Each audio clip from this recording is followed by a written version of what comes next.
Introduce yourself and then talk about how you got started. Well, my name is Simon Russell. I've been playing music for about 27 years. Started out in a small town of New York, New York. I got my start around 13. My mother and father were hippies, and we'd have different families coming through and from different communes, and they were staying in our yard, and they had this little spinet piano in the back of their bus. It was like a school bus that they lived on, and they said, hey, you know, it's getting kind of banged up. Do you mind if we leave it at your house for about 6 months? I guess they were following the Grateful Dead or whatever, and so they put it in my room, and that was the beginning of my career. I just fell in love with it and played it all the time. They had to rip me off it for meals. I mean, I was just into it, that hardcore. And I just sat there and messed around on it. What kind of music were you playing? It wasn't anything really spectacular. It was just kind of playing off of one note. I'd play like one note and then I'd play off of it, almost like what they call like a raga in India. They have a sitar playing that. I just play tones and then I'd play the sustain pedal and it would meld together, and I just sat there in the dark and listened to it, and it was just a, you know, just a beautiful instrument to me. But it eventually developed into what I was hearing. I would try to build off that, and I'd hear a blues scale and I'd try to figure a blues scale out, but it was all by ear, and I just couldn't get enough of it, to be honest with you. You were talking about blues influence. Is that what you were listening to? What kind of music you were listening to? My parents listened to a lot of folk, but then we would have, you know, of course, Motown and blues. My father really loved blues music, and so he used to take me to little blues shows or little gospel shows in the area, and I would hear that music and then maybe pick up an old record and play it and then pick off riffs from that.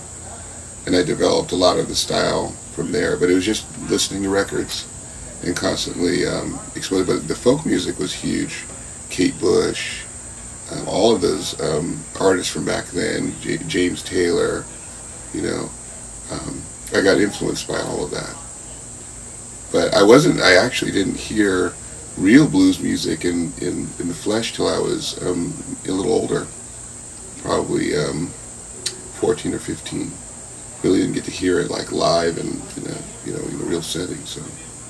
Did you have any formal training as a musician? My mother attempted to give me lessons, but I was a real stubborn kid and was kind of stuck in my ways.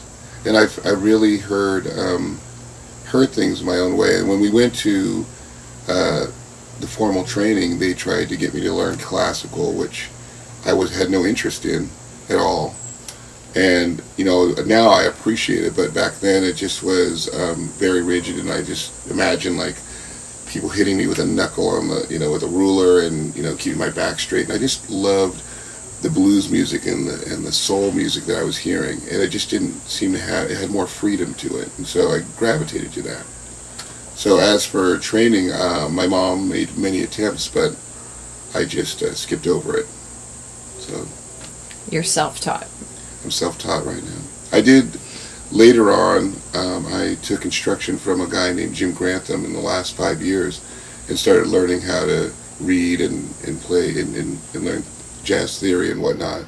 And I found it very informative. But it needed to be a special kind of person who could understand how I heard music and how I perceived music before I could really jump into the studies, because I just did things a certain way.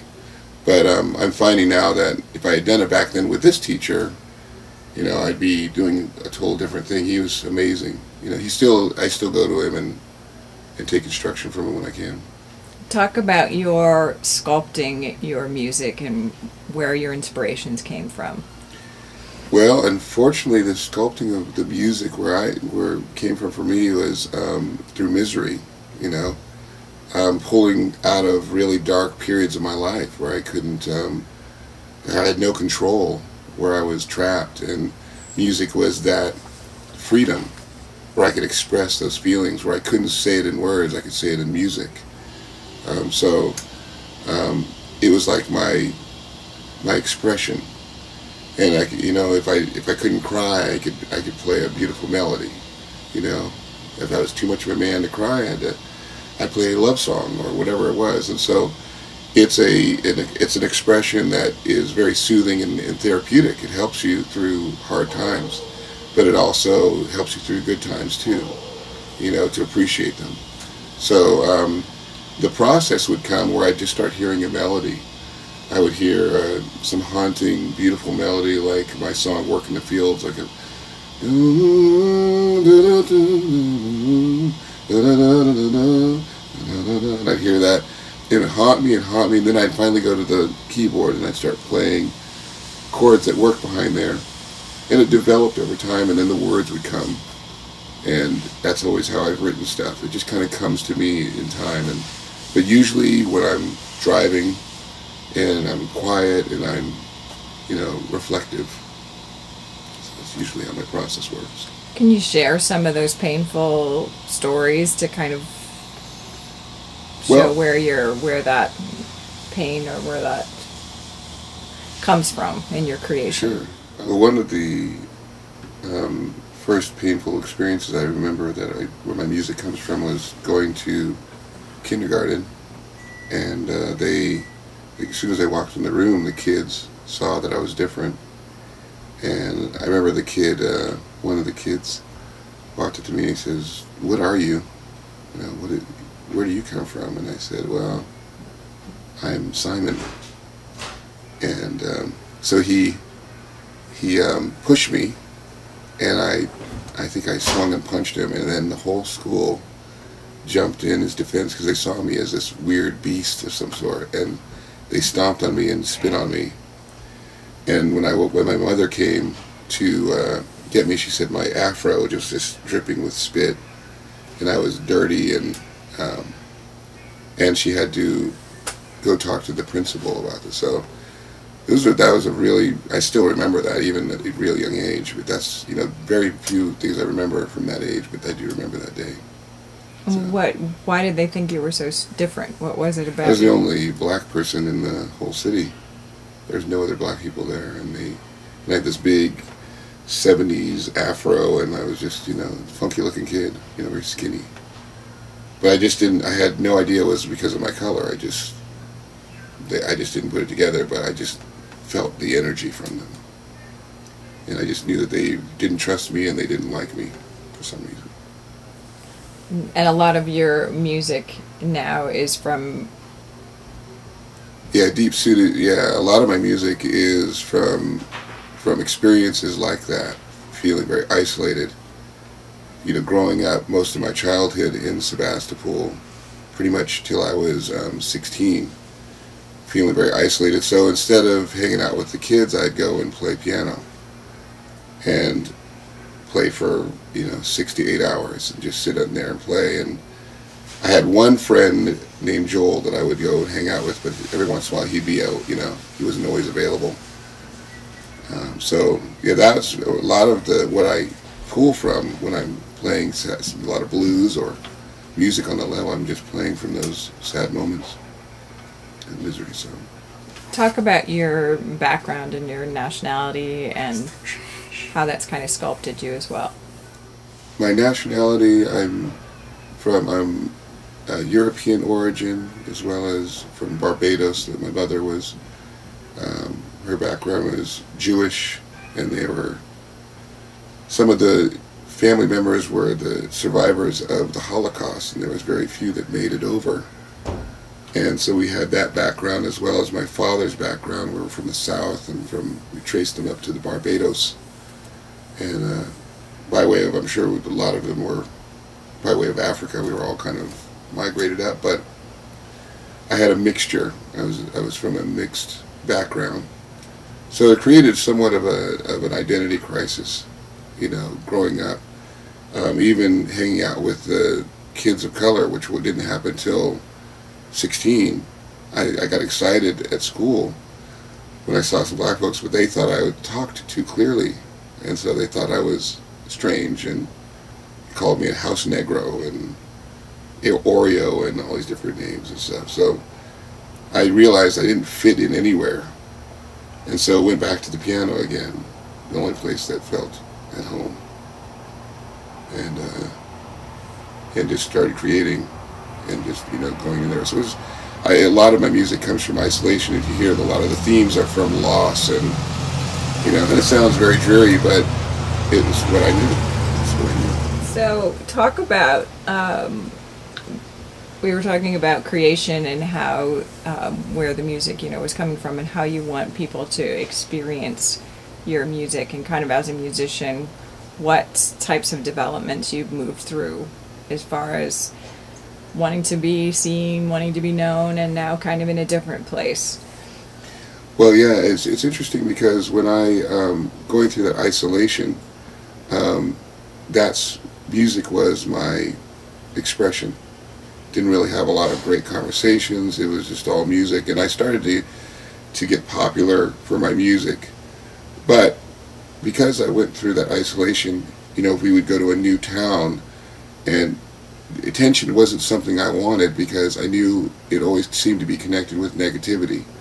So even in my later years, I look at music as just a vehicle for expression. It's not something that is ego-based. And so for many years, my stepfather was telling me I'd never, grow up to be a musician. And so I made it my one and only goal to prove him wrong. And when he passed away, I had to switch over and do it for me. And so that's where a huge transition happened. But when I get on stage, it's not because I want you to come and see what outfit I'm wearing or, whatever is going on with me. I want people to experience the same experience I'm experiencing, which is the musical expression. So I'm almost watching it with you, and I'm experiencing it with the other musicians on stage. And it's a gift. It's a gift that's given, and you have to appreciate it. Once you make it about ego, you stop growing as a spiritual musical being. So it's really about a humble place, and that's where I want my audience to see it as. I don't, it would be insulting to have someone go, well, I loved his glasses, or I want them to experience something. Oh, he moved me with his music, and it's not about me. It's about the music. So this club that you're working at now, you said there's some musicians that are coming in to experience what the new group that you've put together, and some comments that they've made. Share what that means and how that's actually helping to show you that what you are putting out there is a reflection of. Yeah, I had a musician come in who's actually a surgeon in his normal job, but he's a drummer, and he came over to see our show. And he said, I noticed that you're very generous on stage. He says, it's not about you. He says, you'll let other people sing, you let other people do their thing and express themselves. And again, it goes back to the point of pure expression. I'll bring a singer or a keyboardist up, which most people won't do. Because, the guy might show you up, he might be better, but it's not about that. It's about he's saying something in that moment, and I want to be in the now. And that's, we can talk about how music's been done over and over again. Chords have been played in every different way.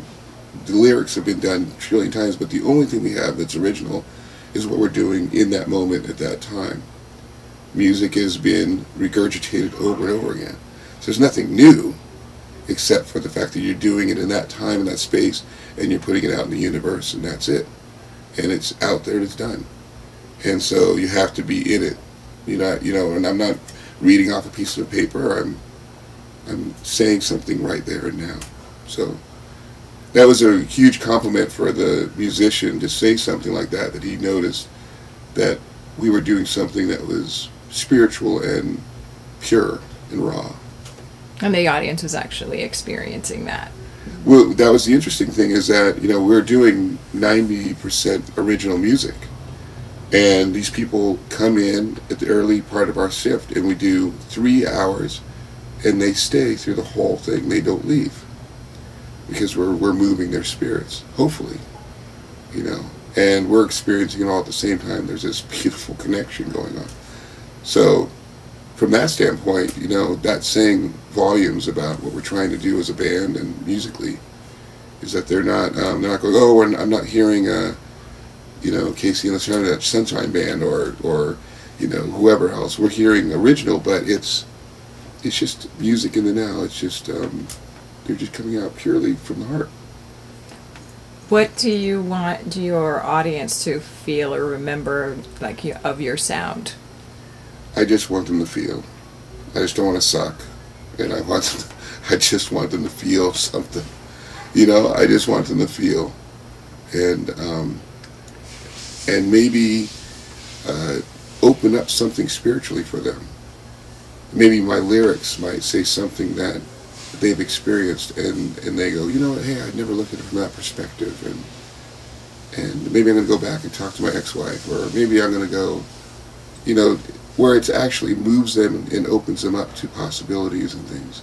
That would be a huge accomplishment in my book, if I could do it. But again, it's not about the ego.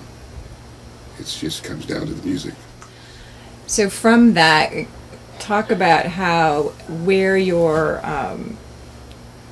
music you feel is going to move to. You're talking about the now, and if there's always growth and perpetual movement from your pain, will there ever be a leap point? Do you feel that your music is beginning to shift and change from that space into maybe a, you know, different expression? It's funny because when I moved, my music's constantly shifting, but when I went from trying to please my father to trying to do it for myself, there was a bit of a writing block.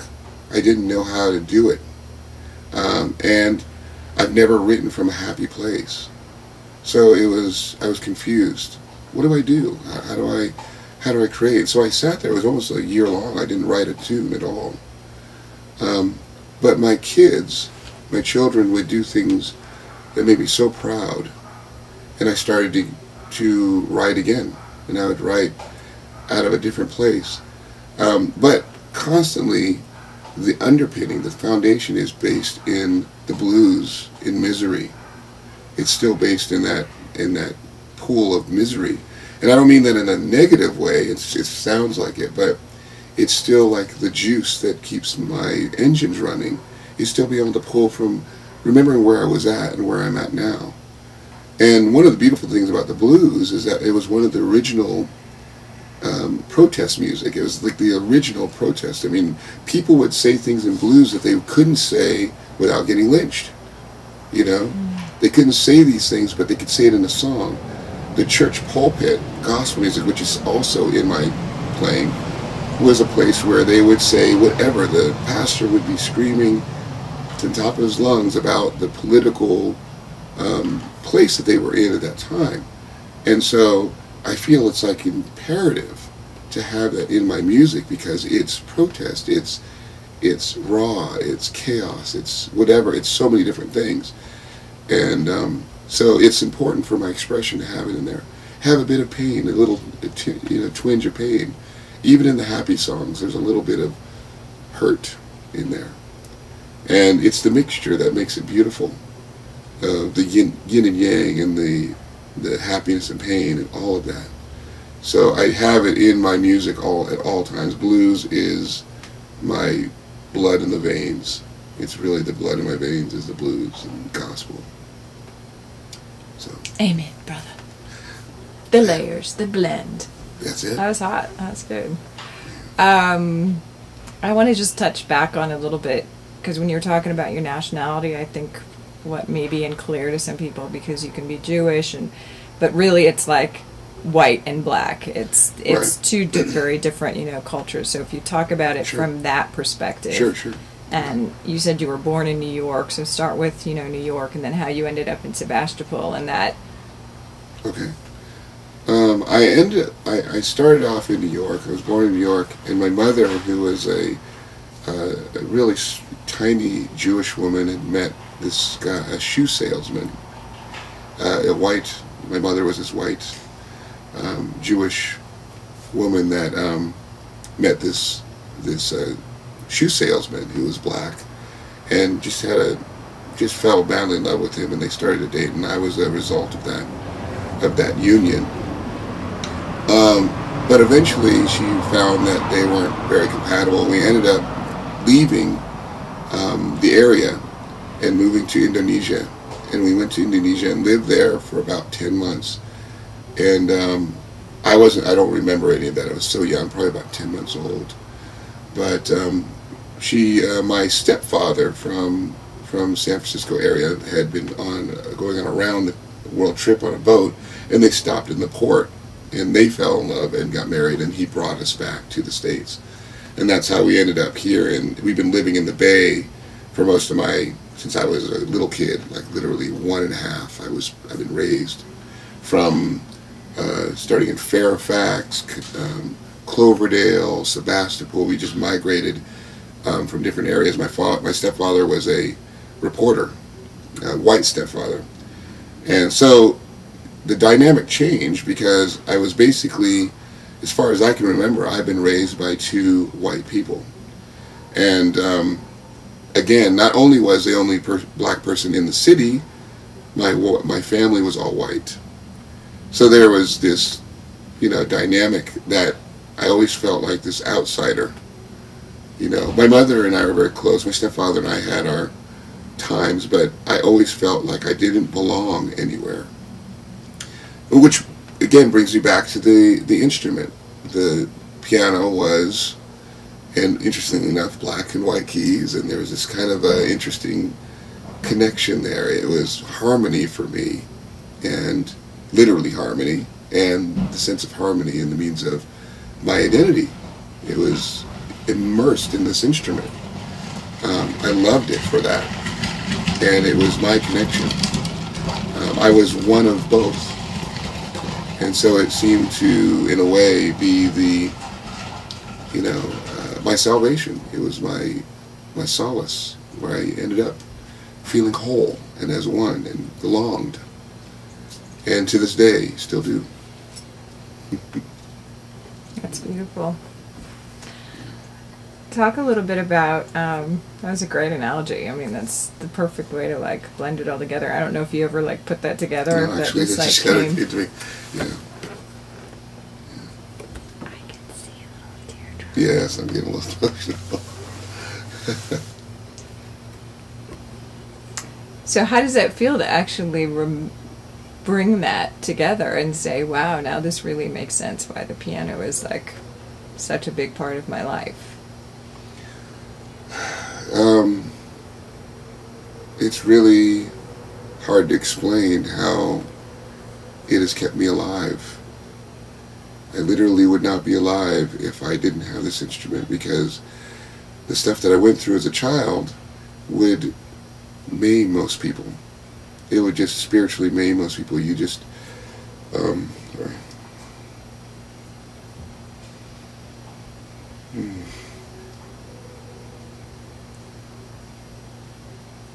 I didn't think I was going to go there.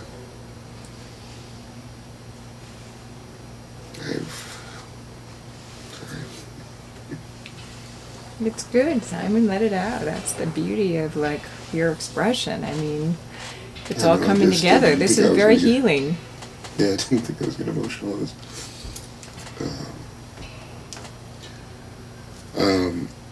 Yeah, to this day, as an adult, I've still chosen to be alone. I have a hard time trusting people, and I have a beautiful relationship with my children, but I still find myself isolating myself and staying in my house, playing music.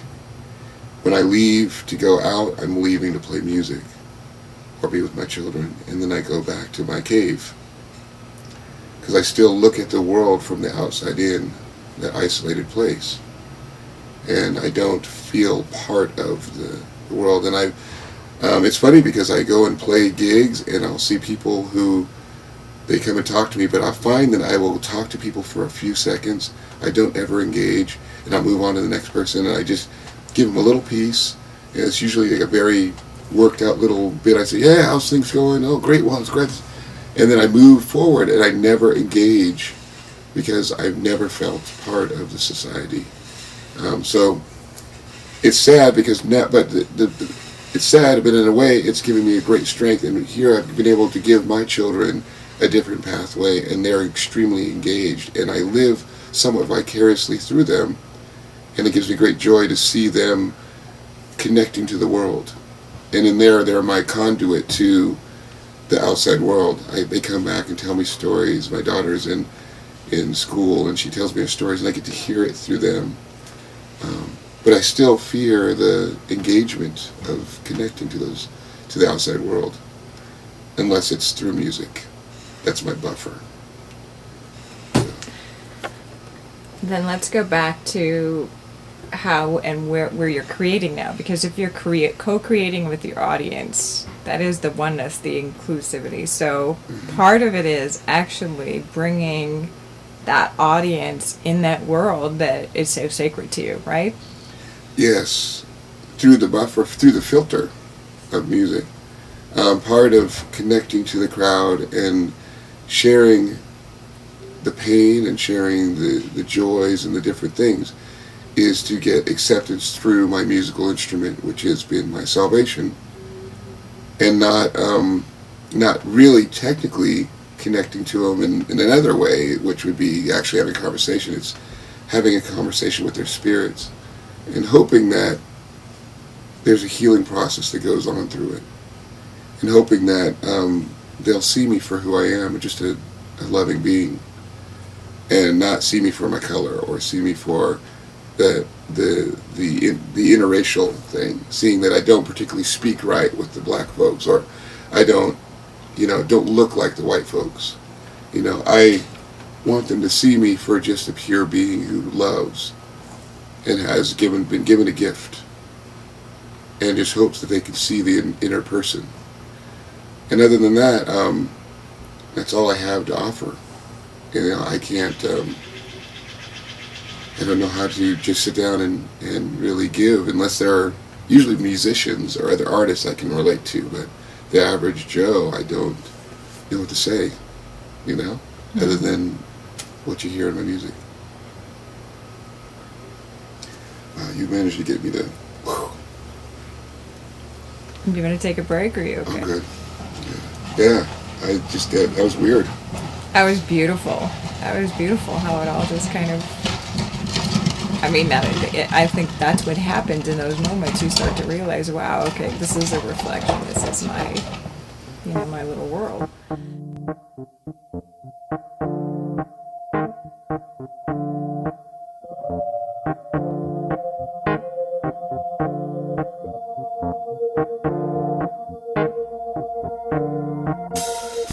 Days are long and the nights are cold.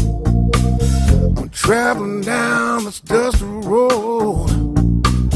I kick the can that holds my soul. When will I find my way back home? Find my way. Find my way. On my way, baby. Find my way. Find my way.